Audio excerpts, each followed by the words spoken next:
هيجنني.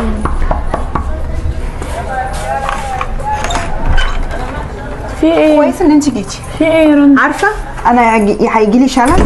ليه بعد الشر؟ يا ضغطي بصي انا هيجرالي حاجه. والله العظيم يا دعاء انا هموت. طب اقعدي بس. انا هموت بجد. في ايه اللي حصل؟ انا تعبت والله، تعبت شكوى مش عارفه اشتكي لمين. طب اهدي بس. تعبت. ايه اللي حصل؟ مش عاجبه اي حاجه. محمد برضو مش عاجبه اي حاجه في الدنيا. بصي لو عملت له اي حاجه مش عاجباه، مش عارفه ارضيه ازاي. تعبت، انا تعبت خلاص. بشتغل عليه وشقيانه وتعبانه وطافحه الدم، وباجي وبستحمل على نفسي. وعايز تاكل ايه وعايز تشرب ايه واغسلي دي واعمل. طب اعمل ايه تاني؟ طب اهدي بس. انا في ايدي ايه تاني يا دعاء؟ اعمل ايه طيب؟ طب اسمعيني يا رندا، محمد في سن مراهقه. محمد مش مستوعب اللي انت فيه. محمد هيستوعب لما يبقى قد نفسه.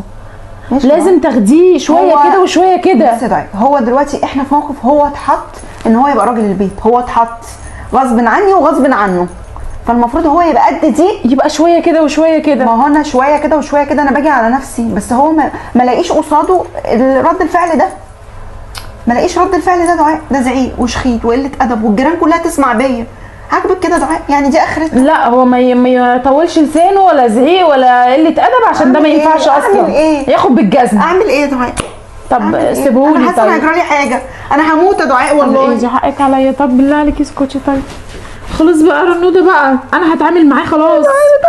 طب والله. طب حقك عليا يا رنود بقى. خلاص انا هاخده عندي كام يوم. ماشي اتصرفي خلاص. اعملي اي حاجه. طيب انا هتصل بيه وخليه يجيلي. ماشي. جوه، هو جوه قاعد جوه وسامعك. اسمعني يا دعاء، ده انا تعبانه ومش حاسس بامه. طب ده انا طب حقك عليا انا هدخلله. بس بالله. بصي مهما يعمل ما تدخليش عليا. ماشي لغايه لما يطلع ويتكلم معاكي. خلاص قولي له بص انا اخر مثلا هسيب له الدنيا كلها وهو يدير الليله. لا ما ينفعش. ما اعمل ايه؟ هيضيع. ما انا هقع منه هموت. طب خلاص حقك انا حاسه بنفسي. طب خلاص حقك عليا وانا هدخله دلوقتي. ماشي ماشي يا دعاء ماشي. ربنا يهديك. ربنا يهديك يا ابني يا رب. ربنا يهديك يا ابني يا رب. محمد اتفضلي يا خالتي. ممكن ادخل؟ تعالي اتفضلي. تعالي اتفضلي. عامل ايه؟ الحمد لله. انت عامله ايه؟ الحمد لله. ايه في حاجه ولا ايه؟ ايه اللي انت عامله مع مامتك بره ده؟ ايه اللي انا عامله يا خالتي؟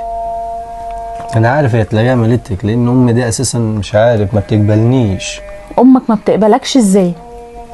اقنعني، ما بتقبلكش ازاي؟ بصي انا هقول لك على حاجه. قول. اولا هي حبساني في البيت مش عايزه تطلعني. ثانيا عايزين نشتغل ونعمل ومش عارفه ايه يعني انا عايز نطلع مع اصحابي نتفسح وكده، هي عايزاني نشتغل ونصرف على البيت ونعمل. لا بص يا محمد، دلوقتي انتوا محطوطين في وضع انتوا الاتنين مع بعض، وهي ما بعتكش. انا عارفه انه مش ذنبك بس برضه مش ذنبها. يبقى لازم انت تكون مشترك معاها في كل حاجه. ماشي يا سيدي، موضوع ان هي تحبسك في البيت والكلام ده وتعاملك على انك بنت، لا انا معاك فيها. انت عارف انا بحبك قد ايه. ده كله ما نطلعش مع اصحابي؟ هتشتغل وتطلع مع اصحابك عشان تعرف قيمه القرش. انت عارف مامتك وصلت لفين؟ ان هي عايزه تسيب البيت وتمشي. وانت عارف يعني ايه تسيب البيت وتمشي طبعا. وبعدين دي خلاص، دي مرضت من كتر الحزن. ده جالها السكر من كتر الحزن. ومش هرجع واعيد لك تاني واقول لك باباك عمل ايه. طيب فيها ايه يعني؟ ما هي لو اشتغلت هي. بتهزر ولا ايه؟ مش بنهزر يا اخي. لا كده انا هقلب عليك وانت عارف. ما هو مش لازم يعني نشيل مسؤوليه من وانا صغير كده. انت هقلب عليك وانت عارف. وايه منظر الاوضه ده؟ طبعا هي اللي هتشيل وراك. طبعا. محمد يقوم الصبح يروق مكانه ويقوم يشوفها هي عايزه حاجه. ده مش عيب ولا حرام ولا هيقلل منك، ولا معنى كده ان انت بنت بنوت. انت معنى كده ان انت ابن كويس بار بيها وبتحبها وهي كمان بتحبك. يا عم مش هقولك اديها قصاد اللي هي عملته، بس هقولك اديها الحب والحنان اللي هي تستاهله. على فكره هي حالفه تمشي معايا، وانا الصراحه شايفه ان عندها حق. لاول مره ببقى ضدك، وانا مش هبقى في ظهرك تاني، لان كده انا مش حاساها ان هي رجوله منك. وطالما عملت معاها كده هتعمل معايا كده، حتى لو انا خالتك واقرب حد ليك. انا مش بتعامل معاك ان انا خالتك.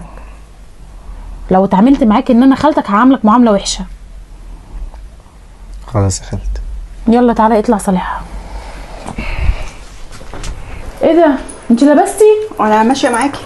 انا مش هقعد في البيت ده. انا مش هقعد في البيت ده. انا مش هقعد لك تاني. انا مش هقعد معاك طب تاني. اسمعيني طيب. بس وحد الله. لا اله الا الله. ايه يا ماما تعملين كده ليه؟ مش هقعد معاك.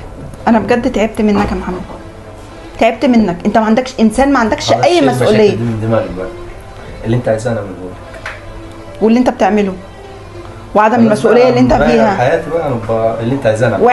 مش عاجباك عيشتي، ومش مقدر تعبي، ومش مقدر شغلي، ومش مقدر كل اللي انا بعمله عشانك. انا ماليش الا انت اصلا. يعني اصلا انت الراجل بتاعه، انت المفروض المسؤوليه. انا رامي عليك مسؤوليه. انا فاهمت علشان انت اتحطيت. ايوه انا عارفه ان انت اتحطيت، بس لازم تبقى قد المسؤوليه ولازم تطلع راجل. انا فهمته بقى خلاص. لا انا همشي معاكي. لا انا مش قاعده في البيت ده. مش هيقدر يقعد من غيرك. لا لا لا، انت ما تشوفيش يا دعاء، انت ما تشوفيش الزعيق والشخط. معلش الجيران كلها سمعت بيا يا دعاء. خلاص بقى يا ماما. خلاص بقى، هو عارف اللي فيها. خلاص بقى، ده محمد حبيبك. ماشي يا محمد، اما اجربك تاني. الشباب ما ينفعش تعلي صوتها على اهلها، ده اولا. ثانيا ما ينفعش راجل ما يكونش قد المسؤوليه حتى لو هو سنه صغير. ثالثا راعوا اللي الام بتعمله عشانكم. ملهاش ذنب ان هي انفصلت، ملهاش ذنب ان هي بقى ليها حياه تانية، وملهاش ذنب ان هي تحاول تعمل كل حاجه عشان خاطر ترضيك. ترضيك لازم صح طبعا. ده امك ثم امك. يعني ايه نزل امك تشتغل ومش عارف. في شباب دلوقتي كتيرة قوي هي فعلا اتحطت في مسؤولية هي يعني اصغر منها، مش كبير عليها. هو ربنا اختارك ان انت تبقى في الوضع ده، فخلاص انت لازم تبقى قد المسؤولية وتشيل امك وتستحمل امك وخلاص تتأقلم على الوضع.